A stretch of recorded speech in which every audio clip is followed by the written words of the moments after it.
What's going on, everyone? It's my back again, and Everton have beaten Southampton at the St Mary's with a poor away record, 2-1.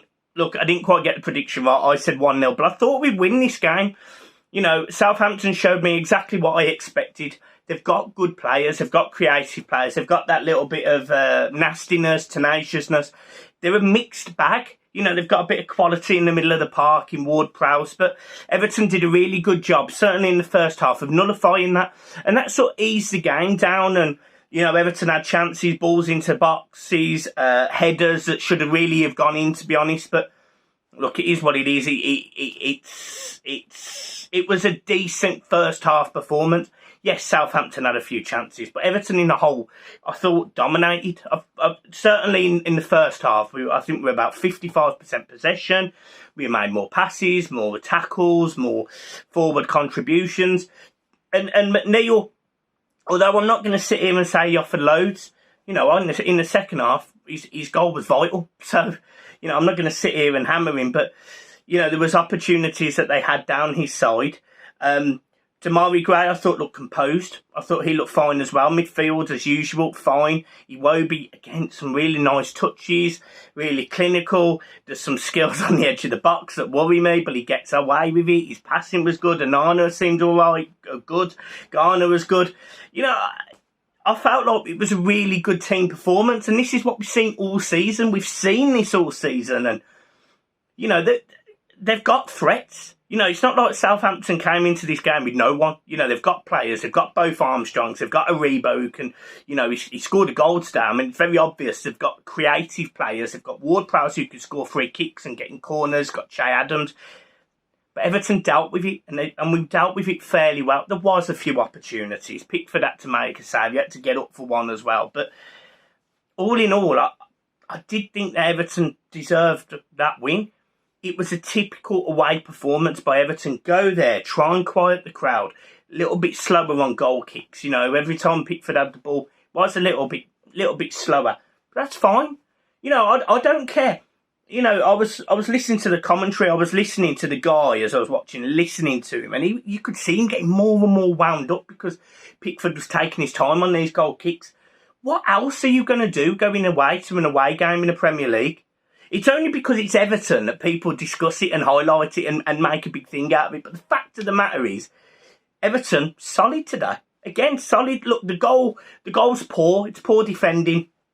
He gets the ball on the edge of the box and basically there's a space, he shoots, he scores. I mean, it is as simple as that. You know, there was nothing particularly brilliant about it. There was nothing great about it. He gets the ball on the edge, maybe just around that. He lets his shot off. Pickford can't get there.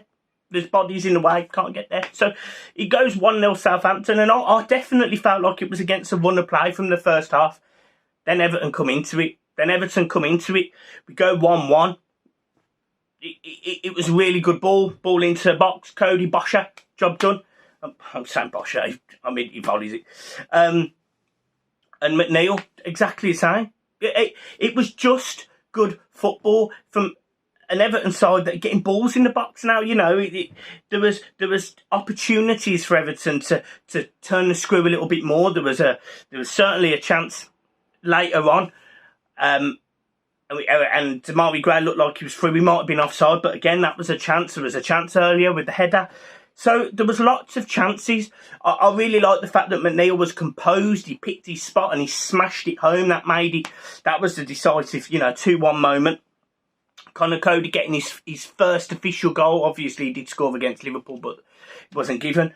But again, it's really positive. And, Everton are sitting there, and I think we're 8th or 9th in the league. 2 defeats in our first 2 games of the season. And, we've as I said to you, in every game where I felt like Everton should win, we have won, apart from Forest. So the only difference is I would put us on 12 points. I have been absolutely fine with the football, with the performances, with the resilience. I'm really impressed with Lampard. I worry sometimes about his subs. I didn't think Onana coming off was the right decision. but it was fine. We got through to the end of the game. Tom Davies came on, looked all right. He doesn't offer that physicality that Onana does. The height usually helps, and Tom doesn't offer that. But we were fine. Iwobi come from a bit of a knock, carried on going, played fine. Doucouré come on at the end, solid. Rondon come on at the end, just holds the ball up. Malpay's a very interesting number 9 for me, because if you were to say to me, what does he add to the team that, say, a Gordon playing up front or a Damari Gray playing up front, I couldn't tell you, because he doesn't hold up the ball particularly well. There was a couple of occasions it bounced off his chest and went actually back into our half, which meant Southampton were attacking, so I weren't impressed by that.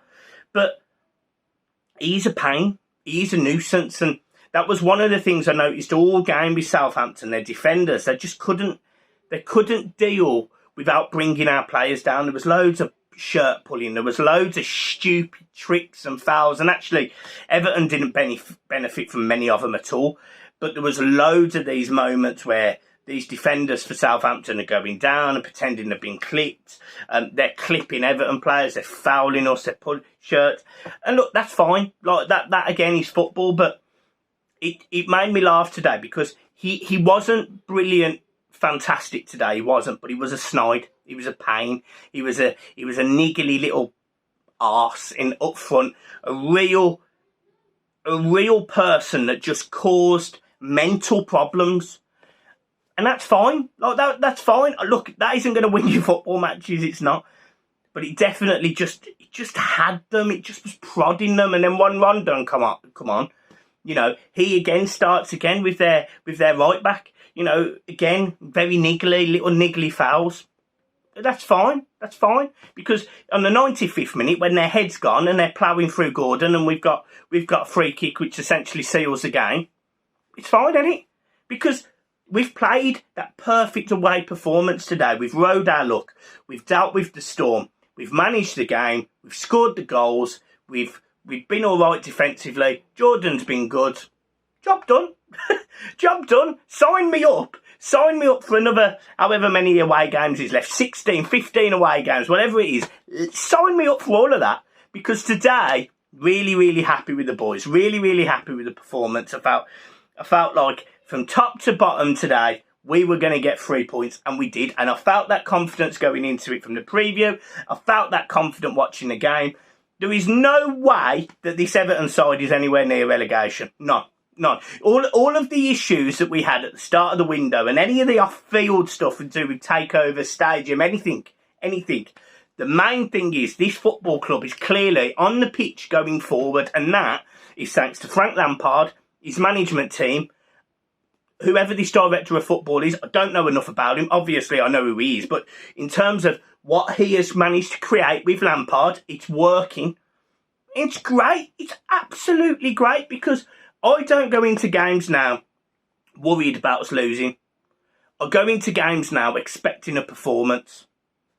That's not going to happen for the next 30 games. Of course it's not. You know, there will obviously be games where we don't turn up. There'll also be games where we're sensational.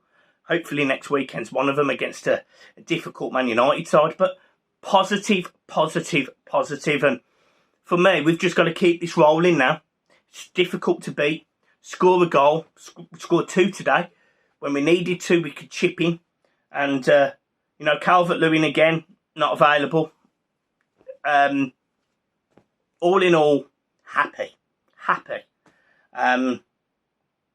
Coleman, obviously, coming back into the side. Look, at times, it wasn't great going forward. At times, it wasn't great going backwards. But he did enough today. He did really enough today. There was one moment in the second half, free kick from Ward-Prowse. His experience sorted it out. There was a couple of times where he could have got caught for pace. He didn't. His experience got there. It's never going to be man of the match performances, but he's definitely not sitting there going, I've let the team down. And he did fine today. In terms of man of the match, I actually don't know who to give it to. I don't know who to give it to. My go-to at this point is Iwobi, which you can't keep doing it. But, he's got himself another assist today. He's got himself another assist today from McNeil. He's played really well in midfield. Oh, fuck it. Iwobi. I'll give it to Iwobi. Guys, look, as always, it's been a pleasure. Keep smiling and hit the like button, subscribe if you're new. Peace.